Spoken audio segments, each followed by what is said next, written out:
realmente es admirable lo que esta gente cantaba en días de esclavitud, porque la esclavitud no es fácil.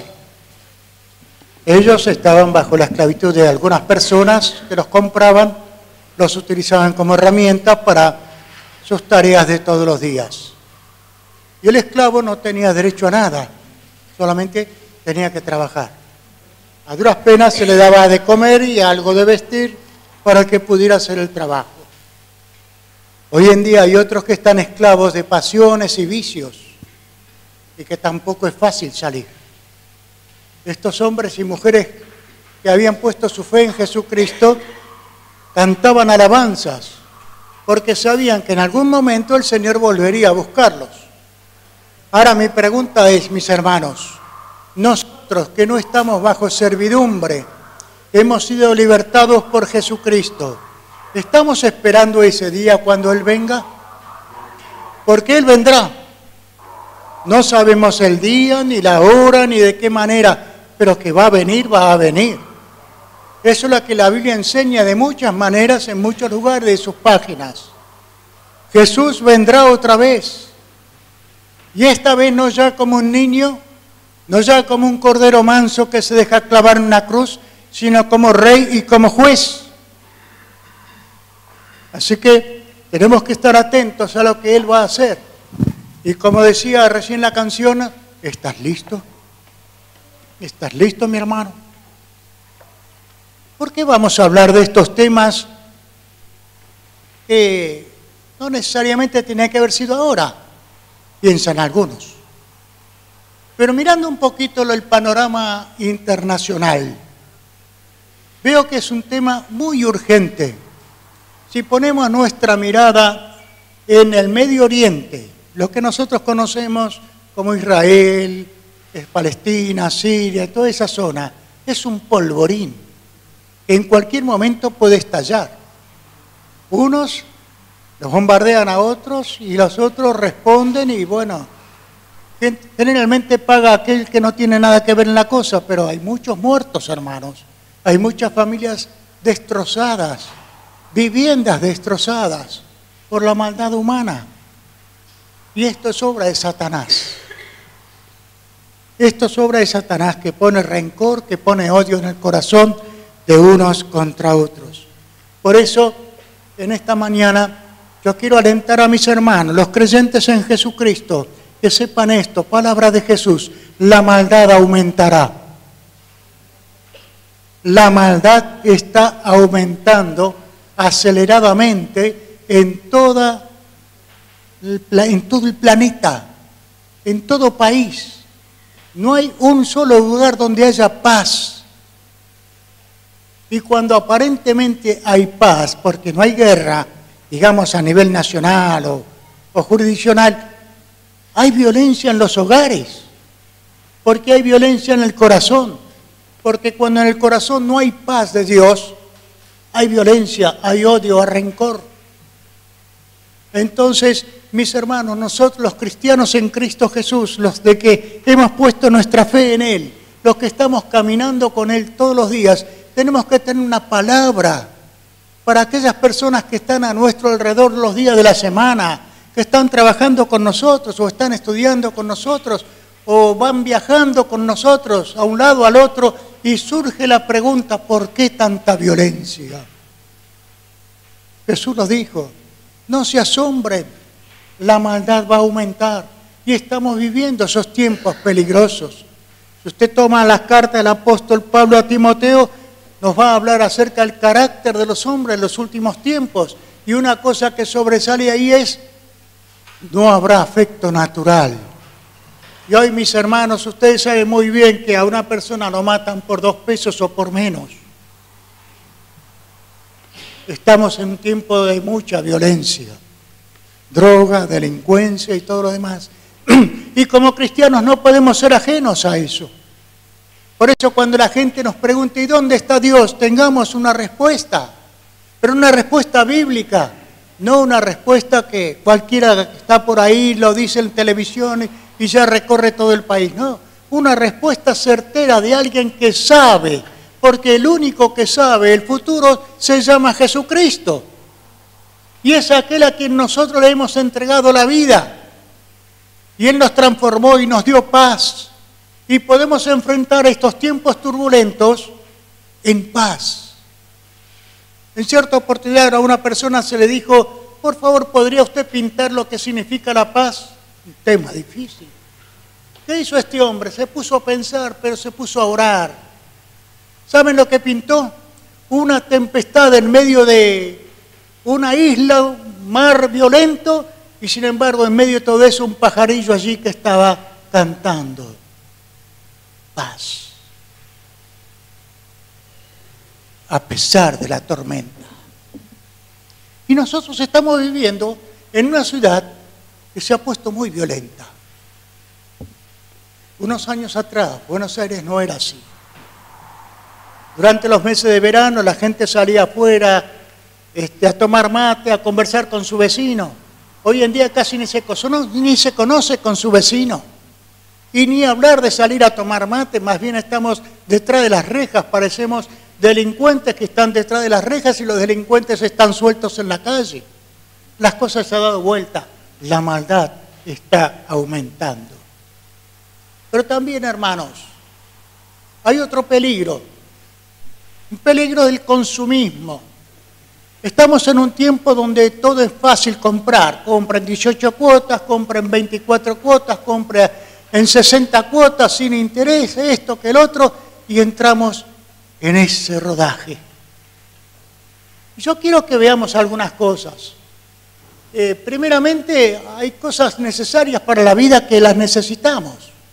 ¿Quién no necesita ropa para cubrirse? Techo. ¿Quién no necesita tener medicamentos para cuidar su salud? ¿Quién no necesita un trabajo para poder traer la comida a la mesa de todos los días a su familia? Hay cosas que son necesarias, pero hay otras que no. Siempre estamos en la expectativa de cuál va a ser la última moda en tecnología, o en automóviles, o en otra cosa, que nos captan la atención y queremos entrar en eso. Y una vez que lo tenemos, lo usamos un poquito como los chicos el 6 de enero. Le dan un juguete y a la semana ya está roto, ya no le interesa, está tirado ahí en un costado, está esperando el otro juguete. Y así también los grandes, estamos esperando otros juguetes más caros. Pero mis hermanos, no podemos descuidar la salud, no podemos descuidar la familia, no podemos descuidar el trabajo que Dios nos ha dado, no podemos descuidar la hermandad de la iglesia. Son cosas, son bienes que tenemos que cuidar como buenos administradores.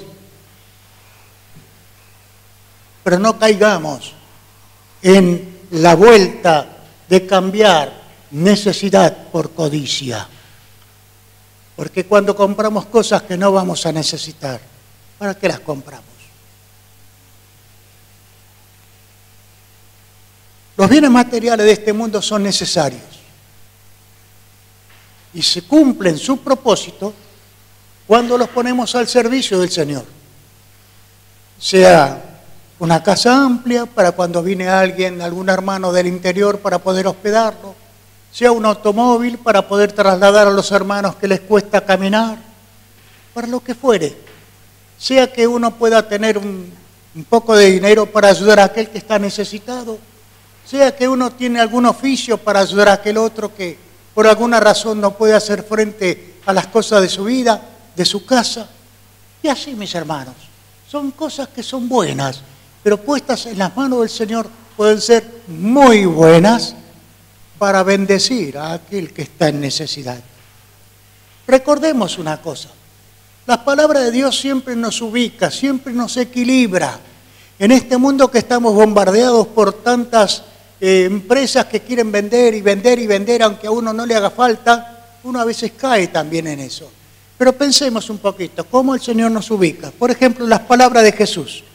No solo de pan vivirá el hombre, sino de toda palabra que sale de la boca de Dios. La vida del hombre no consiste en la abundancia de los bienes que posee.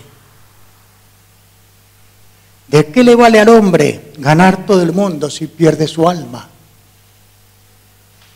Busquen primero el reino de Dios y su justicia, y todo lo demás les será añadido. Y el apóstol Pablo escribía, busquen las cosas de arriba, donde está Cristo sentado a la diestra de Dios. Es decir, la Biblia nos dice cuál es nuestra necesidad primaria. Nuestra necesidad primaria es nuestra relación y comunión con nuestro Dios. Una comunión que se va afianzando día tras día a medida que caminamos con Él. Una comunión que va más allá de lo que nosotros somos, que nos impulsa a vivir esta vida hermosa que Él nos ha dado para poder transmitirla al otro que tampoco la tiene. De esa manera, mis hermanos, la palabra de Dios nos dice, nos alerta, la maldad aumentará. Pero Jesús también nos dice la otra cara de la moneda. ¿Quieren abrir sus Biblias? El Evangelio de Lucas, capítulo 17, versículos 26.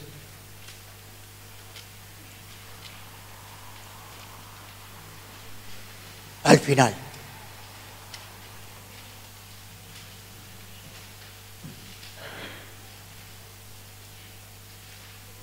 Lucas, capítulo 17, versículos 26 al 37. Dice así.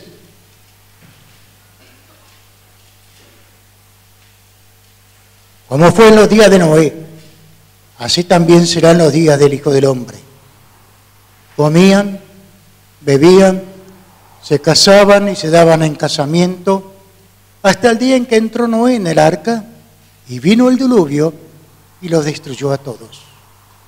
Asimismo, como sucedió en los días de Lot, comían, bebían, compraban, vendían, plantaban, edificaban.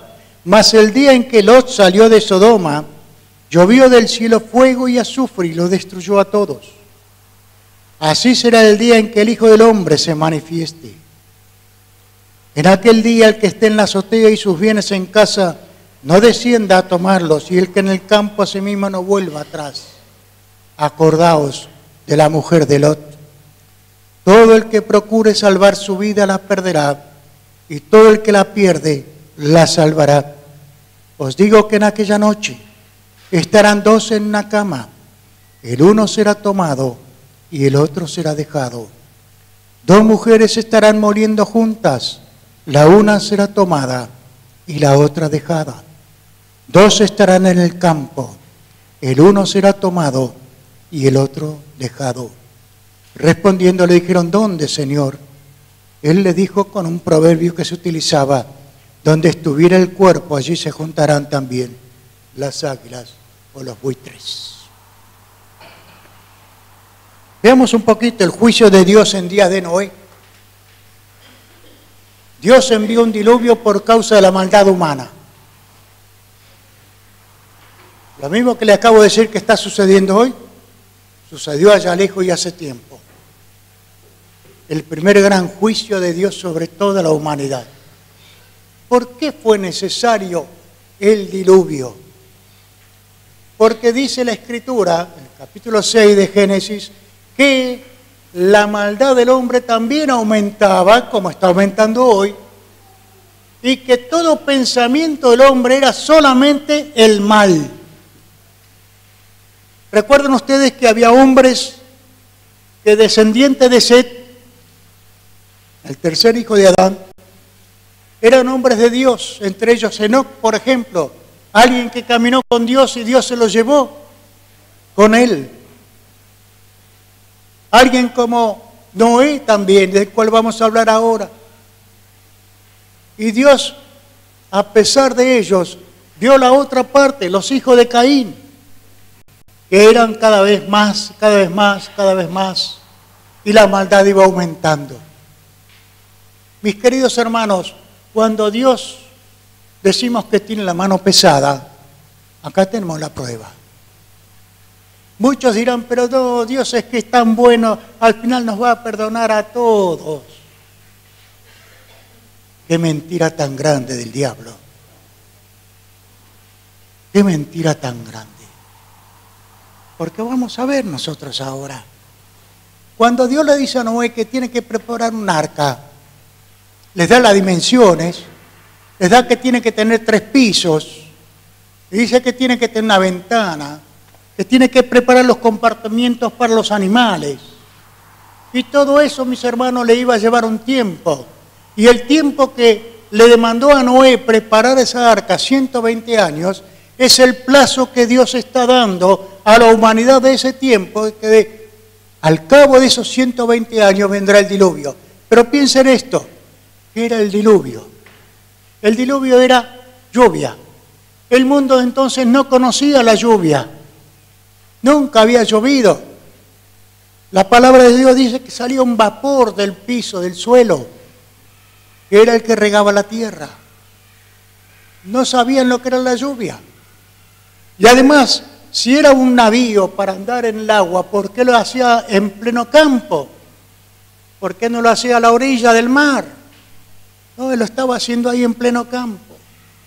Además, él les decía, yo estoy preparando una arca para que vengan todos los animales separados según su especie, porque Dios va a destruir todo esto, pero no quiere destruir a todos los animales, quiere tener a algunos animales para volver a poblar la tierra.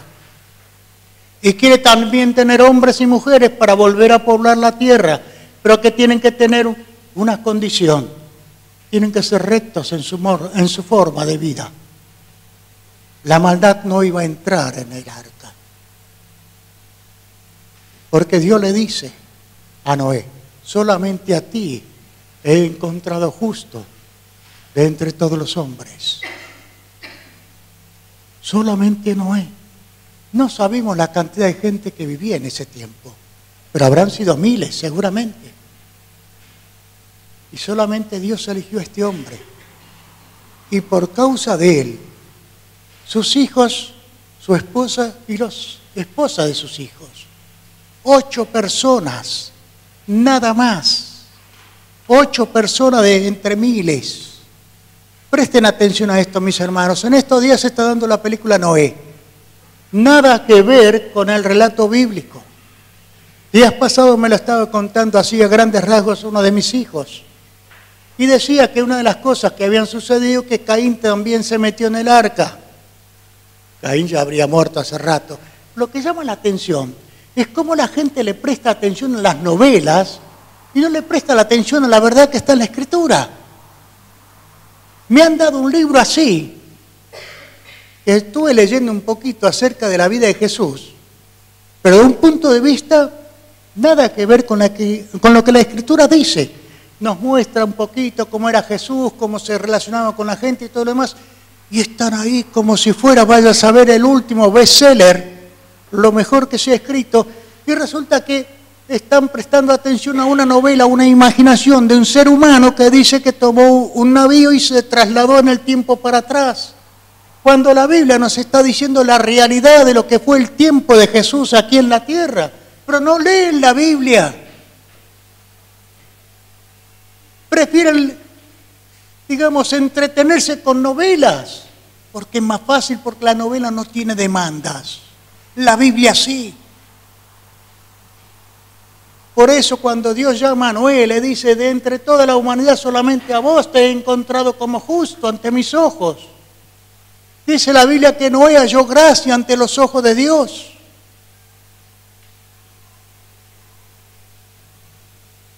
Por eso cuando llega el tiempo y Dios hace subir a los animales, ¿qué habrán pensado la gente que estaba ahí?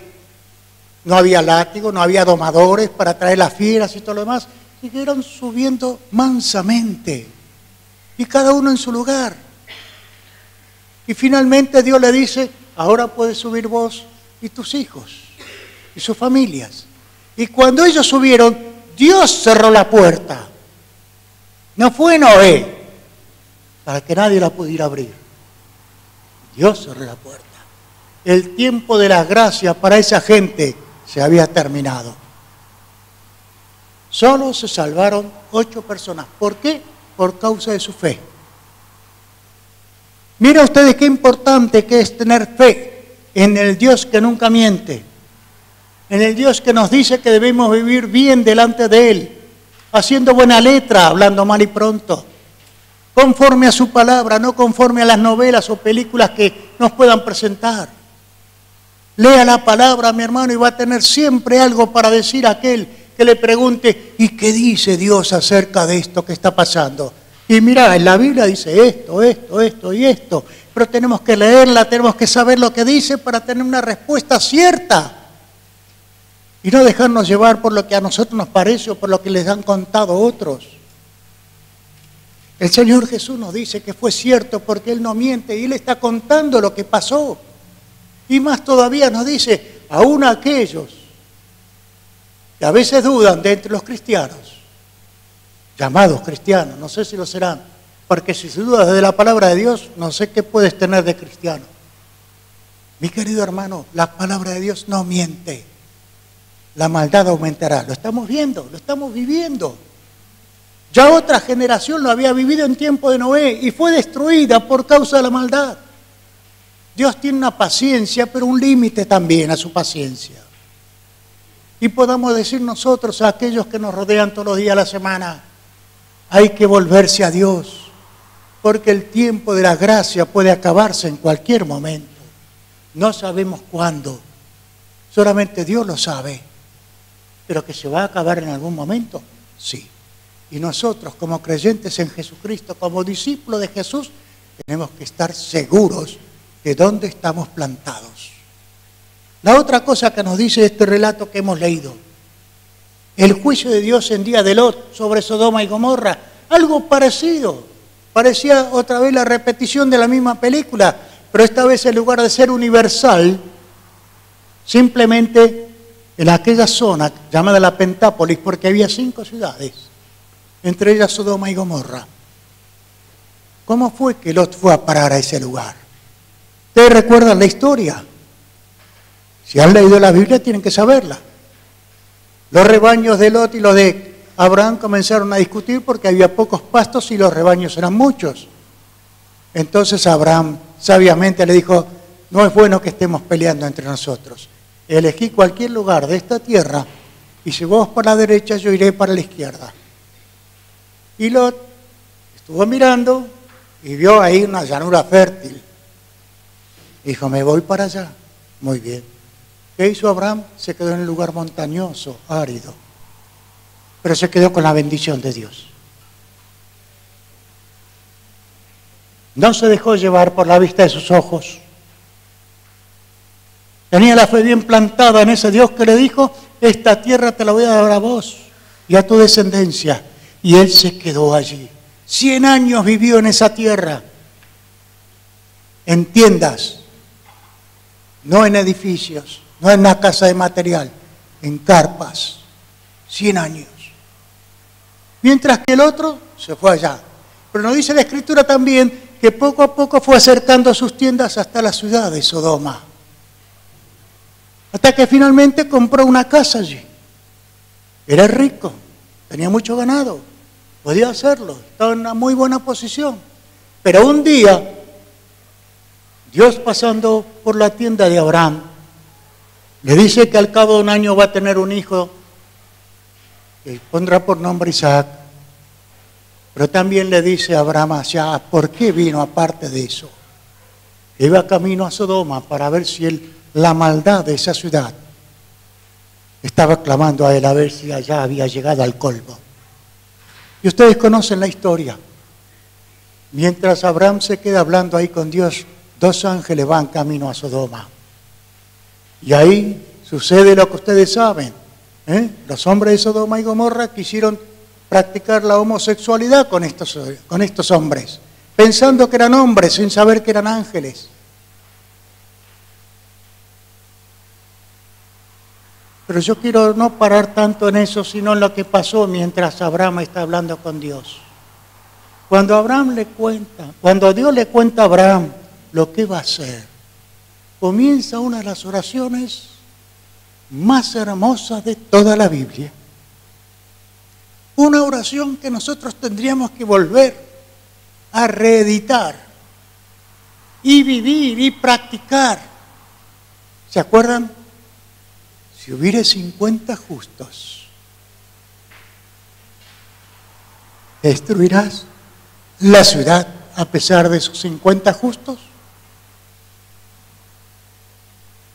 Dios que le dice, si hubiera 50, no lo voy a destruir. Y así va hablando, va bajando la cantidad, porque Abraham sabía que no había 50. Y va bajando la cantidad hasta que llegó a 10. Y le dice, Señor, si hubiera 10, y aún allí la respuesta es la misma. Si hubiera 10, no voy a destruir la ciudad. Pero ¿saben qué, mis hermanos? No había ni siquiera 5. No había ni siquiera 5. Había uno, llamado Lot, que había aprendido de su tío la fe en el Dios verdadero, pero que se había dejado arrastrar por el consumismo, se había dejado arrastrar por la buena vida. Quería estar en los lugares de pastos fértiles para que sus ganados fueran aumentando, pero fue perdiendo también su fe. Pero es su tío el que intercede por él. Por eso, cuando la Biblia dice que la oración del justo puede mucho, hágale caso. Y si usted ha sido justificado por la sangre de Cristo, usted es justo y puede orar por aquellos que están apartados o por aquellos de su familia que no conocen a Cristo. Porque, mis hermanos, el tiempo de la venida de Jesús se acerca. El tiempo de la venida de Jesús se acerca. Y su iglesia tiene que estar preparada para dar palabra de advertencia a aquel que todavía no ha puesto su fe en Jesucristo. Y fíjense ustedes que Dios, a través de sus ángeles, toma de la mano a Lot y a sus hijas y las saca, porque el hombre era remiso a irse porque tenía muchos bienes, porque tenía esto, tenía lo otro, y hasta que ellos le dicen, vámonos ya. Y la esposa de Lot viene con ellos, pero viene atrás, y en un momento determinado mira para atrás, cuando la orden era no mirarás atrás, y se convierte en estatua de sal. Son palabras de Jesús. Está escrito en el libro de Génesis. Mis hermanos, el cristiano no puede darse el lujo de mirar para atrás. Porque mirar para atrás implica desear lo que está dejando, desear volver a vivir en esa situación, sin saber qué le espera más allá. Pero Lot obedeció y se fue. Él y sus 2 hijas salvaron la vida.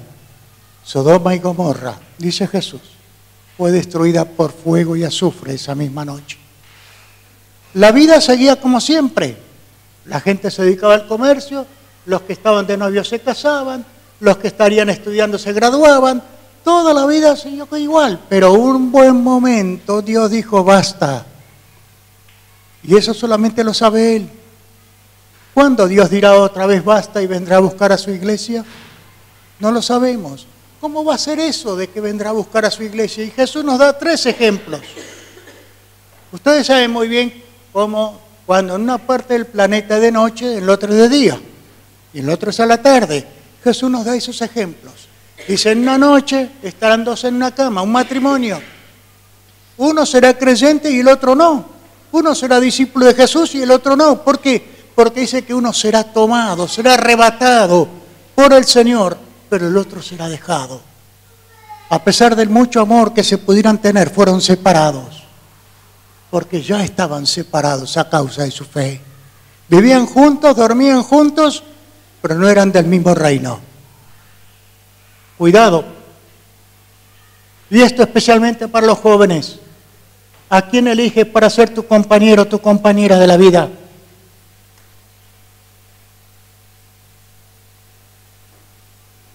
¿Qué comunión hay entre los que son de Cristo, la luz, y los que no son de Cristo, los que son de Satanás, las tinieblas? No hay ninguna comunión. ¿Qué dice? Esa noche 2 estarán en la cama, uno será dejado y el otro será tomado. ¿Quién fue tomado? El que puso su fe en el Señor. ¿Quién fue dejado? el que posiblemente se burlaba, podría andar vos a la iglesia, yo no. ¿Para qué? Clamemos por esas personas, hermanos, si son amados nuestros. Y después nos da otro ejemplo. 2 mujeres estarán preparando la comida. Quizás madre e hija, quizás nuera y suegra. No nos dice. 2 mujeres se estarán moliendo juntas, preparando la comida del mediodía. ¿Qué pasa? En un momento determinado, una es tomada y la otra es dejada. No dice cuál de las dos. Dice que una, la que había puesto su fe en el Señor. El Señor se la llevó. Y nos da el otro ejemplo. Por la tarde, 2 estarán trabajando. 2 hermanos, padre e hijo. No lo sabemos, no lo dice, no hace falta.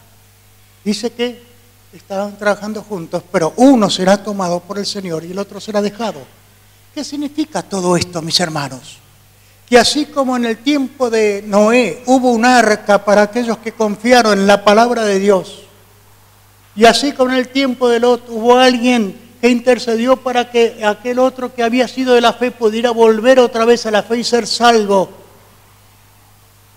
así también, mis hermanos, cuando el Señor venga a buscar a la iglesia, los que hemos puesto nuestra fe en Él seremos tomados, pero quizás muchos de nuestros amados que no son del Señor quedarán aquí. Y allí viene la gran tribulación. Días en los cuales no ha habido nunca ni lo habrá jamás, que si no fueran acortados, aún muchos de ellos morirían. Mis hermanos, nosotros que tenemos la certeza de que estamos en el arca con Jesús, de que estamos tomados de la mano de los ángeles para salir fuera de esta Sodoma, nosotros que podemos ser arrebatados por el Señor, no nos quedemos de brazos cruzados pensando, yo ya estoy bien, lo demás que revienten. No.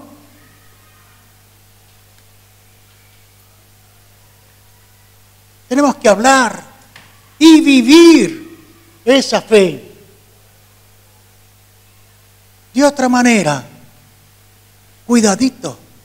A lo mejor en una de esas piensas que vas a ser tomado y eres dejado.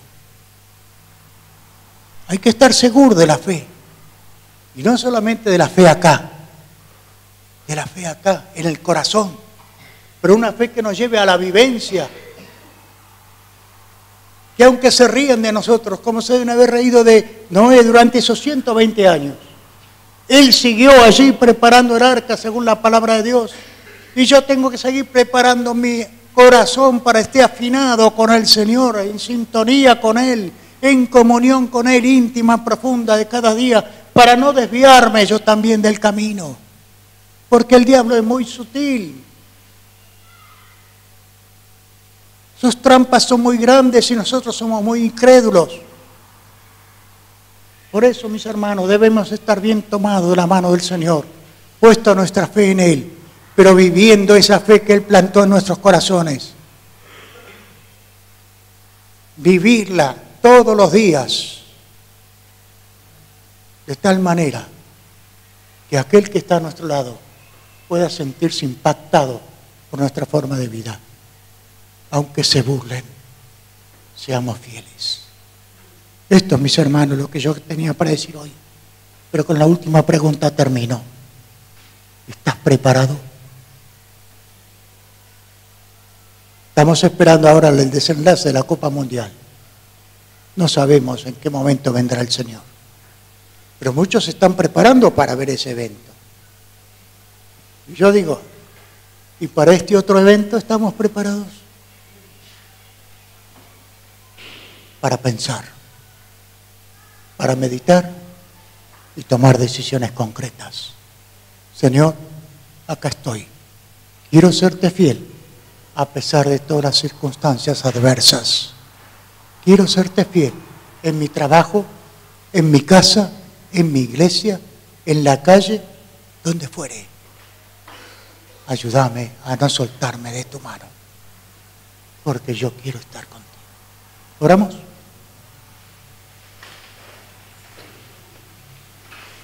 Gracias, Señor.